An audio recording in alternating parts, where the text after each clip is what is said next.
Olá pessoal, Luiz Paulo, advogado criminalista. Essa semana nós estamos falando sobre crimes hediondos. É um rol de crimes previstos lá na Lei 8072. Que nem eu falo para os meus alunos nas aulas, mas o que são crimes hediondos? A gente sabe que são os crimes previstos na Lei 8072, porém, na verdade são aqueles crimes que têm mais aversão pela sociedade. Aqueles crimes que geram mais repulsa, são os crimes mais graves, que de forma alguma são aceitos. Então eles têm um apenamento mais severo, um tratamento diferenciado. Então na Lei 8072, que é uma lei de 1990, existe ali o estupro, o homicídio qualificado, o crime de terrorismo, o crime de tráfico de drogas, que são equiparados, mas estão previstos na mesma lei. Tem a questão do sequestro com resultado morte, enfim, tem um rol de crimes, latrocínio, que são considerados hediondos e por esse motivo tem um tratamento mais rígido.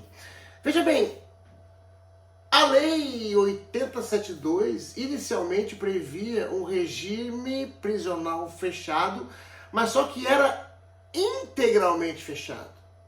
O condenado pela prática de um crime hediondo cumpria toda a pena imposta no regime fechado, como a gente diz na gíria, atrás da porta. A partir de 2006, através de um habeas corpus feito por um pastor que estava preso em São Paulo, que ele nem advogado era, mas como habeas corpus tu pode impetrar e tu não precisa ter capacidade postulatória, não precisa de advogado, então esse pastor, muito estudioso, muito inconformado com a condenação, ele estudou muito e começou a ver formas de abrandar a pena dele.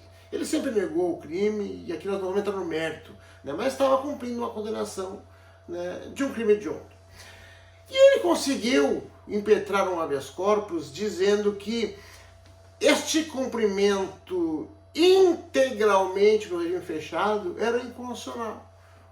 Ofendia e violava os princípios da individualização da pena, da proporcionalidade da pena e também prejudicava até mesmo a própria ressocialização.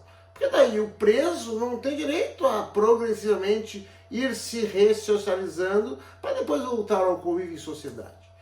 E pasmem, por 6-5 o STF deu provimento, concedeu o recurso que ele impetrou, foi um habeas corpus, em 2006. E aí, então, uma votação apertadíssima, são 11 ministros do STF, então, 6-5, imagina que estava empatado, 5 votos, e o último voto, então, concedeu para permitir aos condenados pela prática de um crime hediondo que o regime, então, possa ser cumprido no regime inicialmente fechado. Então, uma coisa é tu cumprir uma pena integralmente no regime fechado.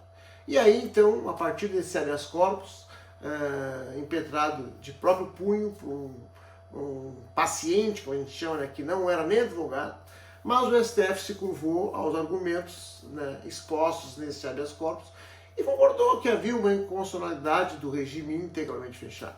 E passou, então, a aplicar o regime fechado inicialmente. Depois a pessoa implementava o lapso temporal necessário e aí então progredia para o regime semiaberto e depois para o aberto. Nosso sistema é um sistema de progressão de regime de forma progressiva. Tu vai implementando o tempo pago, juntamente com o bom comportamento carcerário, e aí então tu vai cumprindo a pena um regime mais brando. Acho que sobre a lei dos hediondos era importante inicialmente falar isso. Ela surgiu em 1990 para punir de forma mais severa quem praticava esses crimes tidos como muito graves. Com o passar dos anos, o rol de crimes foi aumentando e em 2006 houve esse abrandamento ao condenado por crime hediondo, que ele apenas iniciava no regime fechado e não mais cumpria integralmente. Tem outros detalhes importantes sobre a lei dos hediondos, que é quando a pessoa está cumprindo a pena, o direito à progressão de regime, a questão do livramento condicional. Existe um ditado chamado "ao traidor nada", que eu vou explicar num próximo vídeo. Encaminhe este para os seus conhecidos, seus amigos e me siga nas redes sociais. Pessoa Advogado, lembrou Luiz Paulo.